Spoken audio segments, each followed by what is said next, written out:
কংগ্রেসের state of the union বা বাৎসরিক ভাষণে আগের সব প্রেসিডেন্টের রেকর্ড ভেঙেছেন ডোনাল্ড ট্রাম্প। স্থানীয় সময় মঙ্গলবার ক্যাপিটল হিলে 1 ঘণ্টা 47 মিনিটের দীর্ঘ ভাষণ দেন আমেরিকার প্রেসিডেন্ট।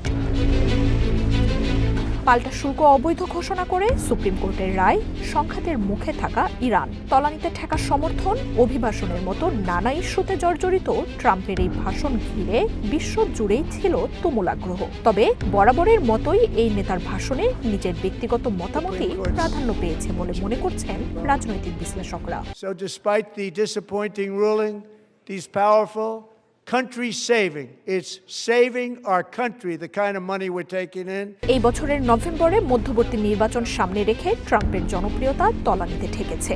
এই সুযোগে সেনেট ও হাউস দুই কক্ষেরই নিয়ন্ত্রণ নিতে মরিয়া চেষ্টায় নেমেছে বিরোধী ডেমোক্রেটরা। তবে স্টেট অব দ্য ইউনিয়ন অ্যাড্রেসে ট্রাম্প প্রতিপক্ষকে ঘায়েল করতে আবারও অভিবাসনকেই সামনে আনেন। Inflation, tremendous growth.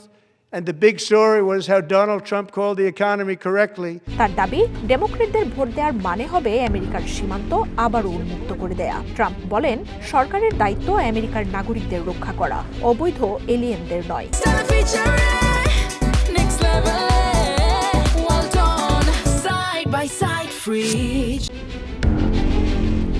Supreme court আরোপিত পাল্টাপাল্টি শুল্ক অবৈধ ঘোষণার দিনে বিচারপতিদের বিরুদ্ধে তুমুল আক্রমণ করলেও মঙ্গলবারের ভাষণে তার পুনরাবৃত্তি করেননি ট্রাম্প।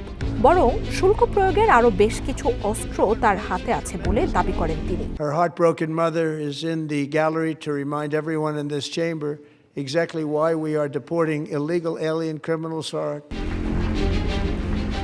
সংঘাতের মুখে থাকা ইরান নিয়ে ট্রাম্পের সিদ্ধান্ত ঘিরে ছিল আগ্রহ। ইরানের সাম্প্রতিক বিক্ষোভে 32,000 আন্দোলনকারী নিহত হয়েছে বলেও দাবি এই নেতার। বলেন, গত জুনে দেশটির পরমাণু সক্ষমতা মাটির সাথে মিশিয়ে দিলেও আবারও বোমা তৈরির কাজে লেগেছে তেহরান। তবে সন্ত্রাসীদের মদদ দেয়া বিশ্বের শীর্ষ দেশটিকে সেই সুযোগ দেয়া হবে না বলে হুঁশিয়ার করেন তিনি। সবকিছুর পরও ইরানের সাথে আলোচনাকেই প্রাধান্য দেয়া হচ্ছে বলেও মন্তব্য করেন ট্রাম্প। ইরানের শাসক ও এর ছায়াশক্তিরা 47 বছরে সন্ত্রাস, মৃত্যু ও ঘৃণা ছড়ানো ছাড়া আর কিছুই করেনি। তারা এই কয়েক মাসের বিক্ষোভেও 32,000 মানুষ হত্যা করেছে। আমরা হুমকির মাধ্যমে সেখানে অনেকের হত্যা বন্ধ করতে পেরেছি। এরই মধ্যে ইউরোপ ও আমাদের সেনা ঘাঁটিগুলোতে হামলার মতো মিসাইল তাদের হাতে আছে। শিগগিরই তারা আমেরিকায় পৌঁছানোর মতো মিসাইলও বানাতে চলেছে। রেকর্ড ভাষণে ট্রাম্পের বিভিন্ন মিথ্যাচার প্রকাশ করতে শুরু করেছে গণমাধ্যম।